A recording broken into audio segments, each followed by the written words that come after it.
Hello everyone, welcome back to my channel. In this video I'm going to be showing you how to make your TikTok account private. As you can see, I'm currently in my TikTok profile.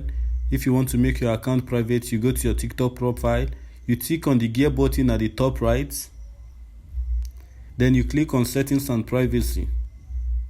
Under the settings and privacy, you click on privacy.